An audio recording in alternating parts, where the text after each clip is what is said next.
Welcome to a guy in his vest. I know it's been about a month and a half since the last video. Try to have to excuse me. Been a little bit busy. Just brought the car in from outside after washing it, blow drying it with the master blaster. It's as clean as a can. The problem is now, we're going to turn around and put a good coat of wax on it. Let this wax sit for 24 hours so it seeps into the paint, and that glare just shines. You can stand and look at your face in the car and look like a mirror. Anyway, I'm going to walk over to my cleansing rack, as I call it, where I keep all my different kinds of cleaners, waxes, and polishes. As you can see, it's right here. My two brands that I use is McGuire's, and that's my detailer, my leather cleaner and conditioner, and my natural shine that I use inside. And this is my wax. It's called Finish First. It is unbelievable. I've been using this wax for, it's going to give a little bit about my age. But anyway, it's about 25 years. And the first time I used it, I had just finished restoring a 1960 Corvette Monza rear engine in 1960. That became a national champion. Back then, this polish was called liquid glass. Here we are all these years later, and it's transpired into Finish First. Not promoting the product, I'm just telling you my history with this product, and it is absolutely fantastic. And I'm going to show you how I put it on my cars. It's on all my cars, and it has really done a great job over the years. So, let me get my material together. The first thing I'm going to get is a Terry sponge pad. That's number one.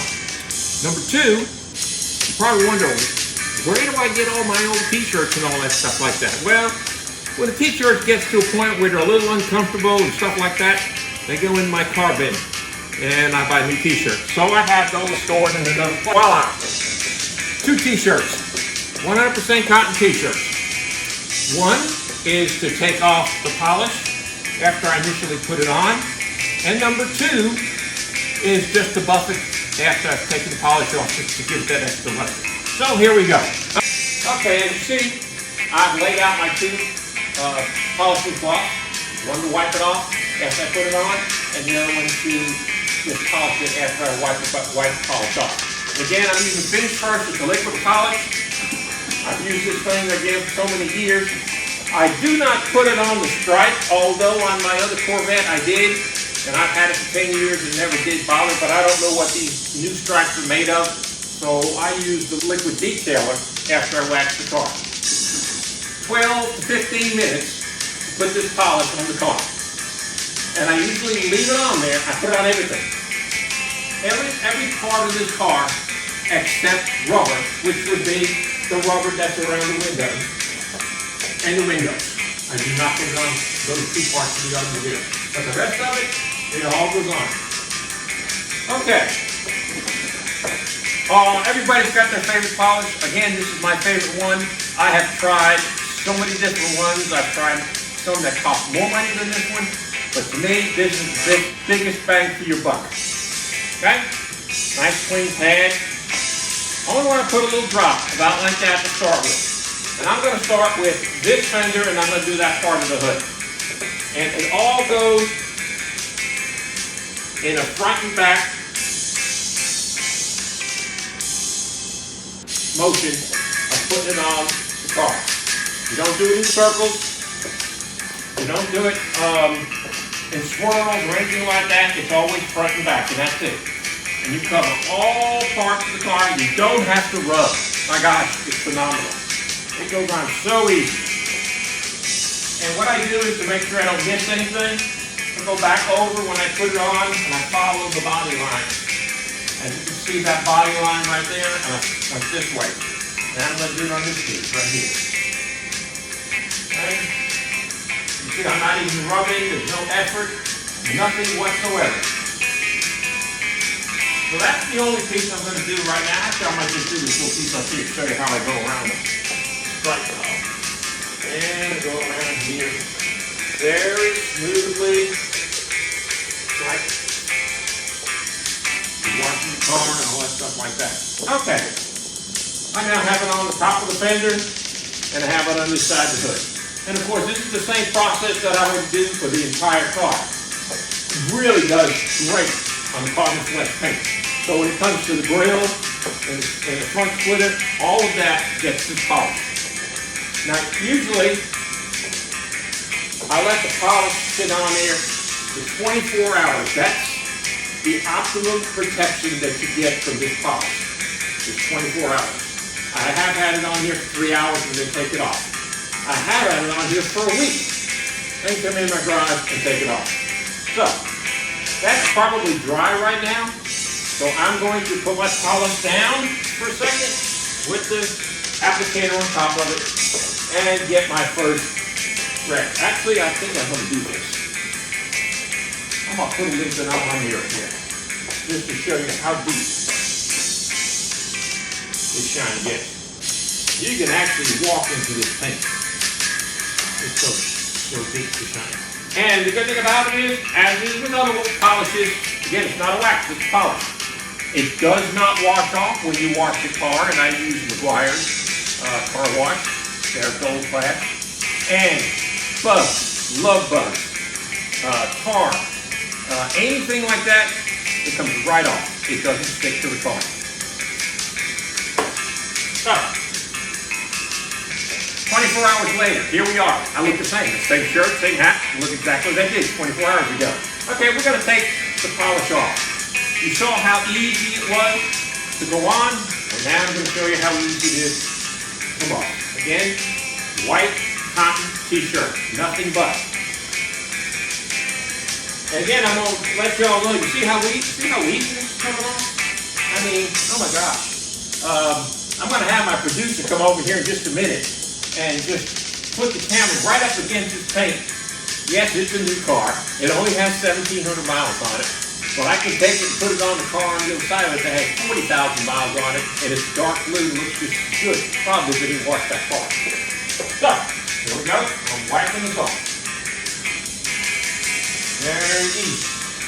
Off nice and easy. Now, I don't put any polish on the lenses, but I do use the rag that I wipe the car off with, put on top of it to protect the boat from sticking. Okay? Wrap with the polish, and then I put the polish on a beautiful carbon clad painted black mirror.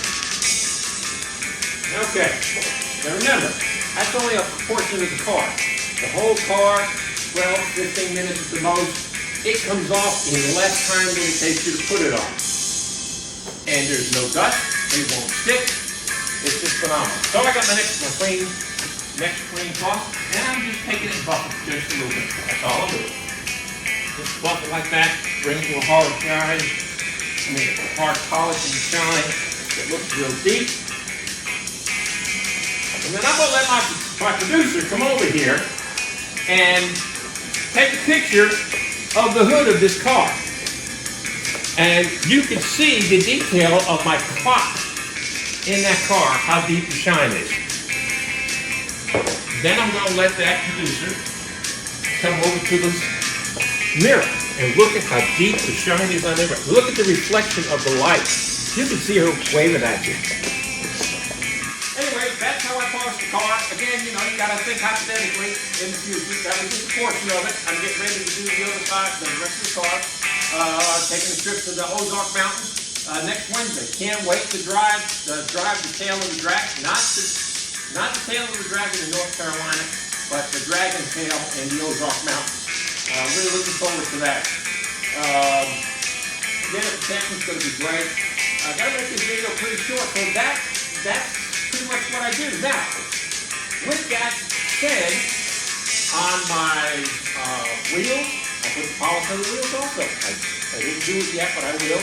And I follow the same process as I do with the car. On the detailer, I'm going to give you a little extra detail here.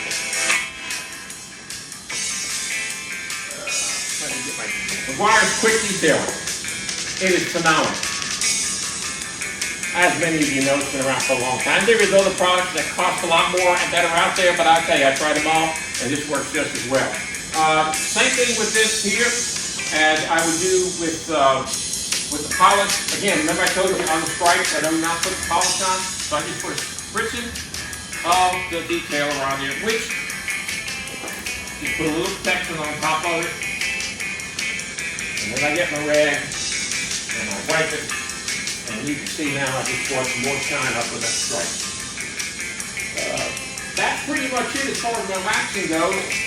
Pretty consistent of what I use. I want to thank all of y'all that have commented on my videos. Thank you for the subscribers that I have. Please make sure you give me a thumbs up. And if you like my video, I appreciate you commenting on it. My next video is going to be really, really interesting. And hopefully it won't be as long in doing it as it's taking me from this video to the other one. I'm going to show the comparison of this car, all the features that this car has and everything, and I'm going to compare it to my 1960 Corvair and my 1965 Corvair. In fact, I'm going to show you a picture of it. And then, of course, my 1960, that was a basket case when I bought it, and my wife and I took 12 years and restored it to a national champion. In fact, it was on the cover of the National Corvette magazine for that year. The reason why I wanted the comparison, that's a rear engine. And that's a 1960. This is 2022 with a mid-engine. And it's just so many things. Even though the technology in this car is phenomenal, the technology in that car, no matter what Ralph Nader said, was so far ahead of its time. Anyway, with that being said, don't forget to give me a thumbs up. And if you like my videos, please subscribe to my channel. And I hope you guys have a great week, and we'll see you very shortly. This is Joe. Take care.